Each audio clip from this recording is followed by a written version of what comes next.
Un gros bobard et autres racontars de Jørn Riel. Jørn Riel a vécu 16 ans au Groenland et il a écrit une série de récits arctiques. Nous sommes en compagnie de chasseurs et de pêcheurs du Groenland qui déploient des trésors d'imagination pour affronter la vie là-bas.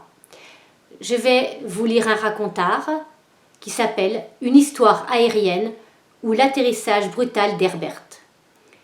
Quand Herbert s'en revint d'Europe où il avait passé quelque temps entre deux bateaux, ses amis purent déceler en lui un changement considérable. Ils étaient tous rituellement alignés sur le banc devant la cabane de Cap Thompson pour contempler Herbert au moment où il mit pied à terre. Or, sa démarche avait pris quelque chose d'élastique et il portait la tête tellement haut qu'ils purent voir au fin fond de ses narines. Quand il fut assez près pour qu'on discerne l'expression de son visage, ils découvrirent que son regard était perdu dans le lointain, comme si il voyait quelque chose qu'il n'était pas accordé à autrui de percevoir. Il s'arrêta devant l'assemblée et laissa planer son regard sur le groupe d'un air doucement condescendant. Pas de doute, Herbert avait changé là-bas, en bas, dans le sud. Tout le monde le remarqua, et tout le monde fit semblant de rien. Parce que si Herbert avait envie de changer, ça le regardait. S'il avait envie de parler de ce qui lui était arrivé, c'était bien. Et s'il voulait garder ça pour lui-même, grand bien lui fasse. Mais il faut quand même dire que sur ce revers du Groenland, la curiosité était la pulsion la plus vive de l'être humain. L'instinct de reproduction ne comptant pas vraiment dans ces régions, par la force des choses. Chacun, bien sûr, avait son idée derrière la tête. J'ai remarqué que vous semblez un brin surpris par ma distance. Il leva une main pour étouffer dans l'œuf toute velléité de protestation. Non, c'est pas la peine de me contredire. J'ai changé. Je suis, pour ainsi dire, devenu serein. L'idée de le contredire n'avait en fait effleuré personne. Tous le regardaient avec une attente pleine de curiosité. Serein, répéta Herbert. Il savoura avec volupté le mot qu'il prononça d'un air un rien pédant. Ah, c'est ça, serein, c'est le bon mot. Parce que c'est comme ça qu'on devient quand on a volé dans les cieux. Un voyage fantastique à bord d'un avion. Silence et sérieux étonnement. Björken tendit son long corps maigre par-dessus la table pour mieux contempler Herbert. T'as dit avion? T'as vraiment fait de l'aéroplane, Herbert, au milieu des nuages et tout? Non seulement au milieu des nuages, mais aussi au-dessous et au-dessus, déclara Herbert. Le trajet Copenhague-Hambourg et retour. Tout le monde était ébahi. Du coup, on comprenait la raison de la stature altière d'Herbert et de son regard hautain.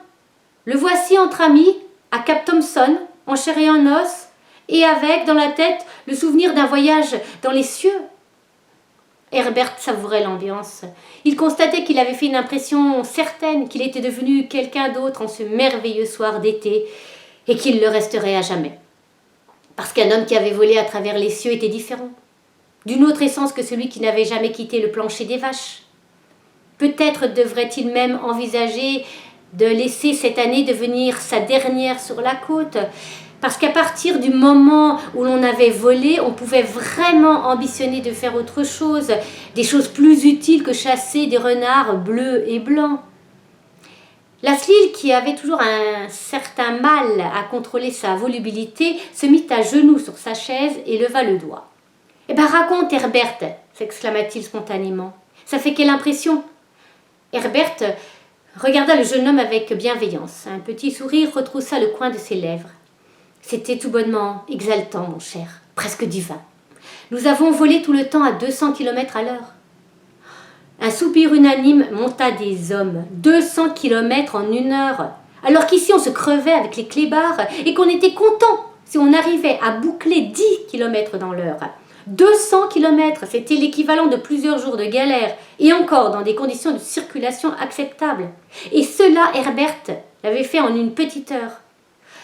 L'étonnement évident de chacun réchauffait Herbert. jusqu'au tréfonds de son âme. D'un seul coup, il était devenu l'homme le plus célèbre de la côte. Il serait admiré et fêté. Et à l'avenir, on viendrait le voir pour lui demander conseil dans des cas difficiles, parce que désormais, il serait considéré comme différent. Tout cela simplement parce qu'il avait eu l'idée géniale de faire un tour à Hambourg en avion pour se faire décalaminer. Une opération qui, à cet endroit-là, était réalisée rapidement, pour pas cher et sans délai. La couchette supérieure craqua. Le gros visage rougeau de Walfred se montra par-dessus bord. « Dis donc, Herbert, t'étais assis dedans ou dehors ?» Herbert le fixa sans comprendre. « Qu'est-ce que tu veux dire ? J'étais bien sûr dans la machine. »« Ouais, c'est bien ce que je pensais, » murmura Walfred. « Dans un fauteuil, n'est-ce pas ?»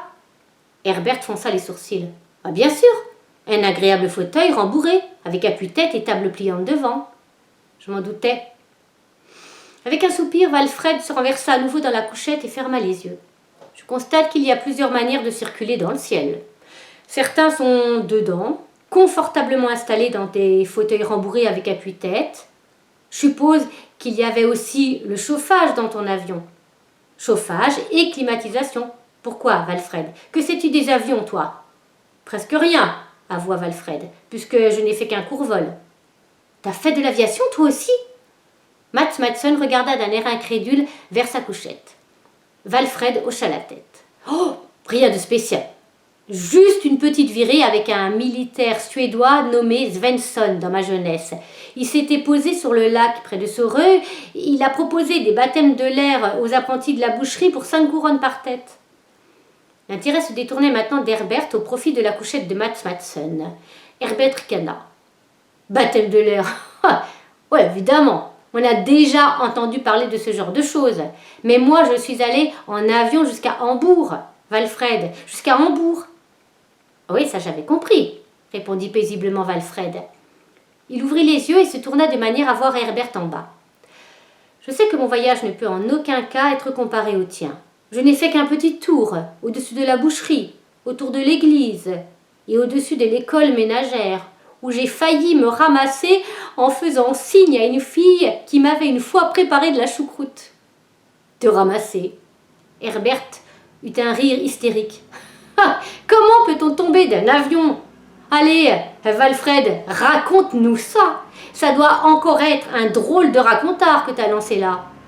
Pas impossible et parfaitement véridique. Aussi vrai que je repose ici dans la couchette de Mads Mattsson. Walfred leva un tantinet la tête et sourit à ses amis. Tu comprends, mon petit Herbert, j'étais installé sur une balançoire sous l'avion entre les flotteurs. Et quand j'ai lâché une main pour faire signe à la fille, j'ai commencé à glisser de mon siège. J'ai sûrement voulu me pavaner devant la demoiselle en bas. J'ai sûrement voulu crâner parce que j'étais en avion. Ça doit être inévitable pour ceux qui voyagent en l'air. On devient arrogant, on veut se faire remarquer. Et jetant un coup d'œil vers Herbert. T'étais assis sur une balançoire? Ouais, c'est bien ça. Même que la place était idéale. Parce qu'à l'époque, j'étais du genre un peu plus fin de l'arrière-train. Et on était confortablement installés. À condition de bien se cramponner, c'est sûr. La seule chose un peu gênante, c'est que j'avais l'échappement en pleine poire. J'ai très vite été chaud et noir comme un zoulou. À part ça, ça a été une virée formidable. Un profond silence s'abattit sur l'assemblée. Le regard d'Herbert se fit fuyant. Et au bout d'un petit moment, il se leva gauchement, rasa le mur jusqu'à la porte et sortit en grommelant quelque chose qui concernait le fait d'uriner et de prendre un bol d'air frais. Personne ne remarqua sa disparition.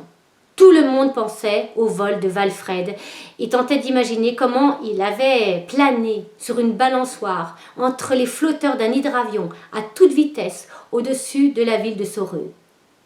Lascelles rompit le silence. Il fixa Walfred de ses grands yeux bleus. « T'as pas eu vachement la trouille tout le temps ?» demanda-t-il. « La trouille ?» Walfred réfléchit longuement. « Non, je crois pas, Lascelles. Parce que j'étais tout le temps bien installé sur une solide planche de chêne avec 2 épaisses cordes.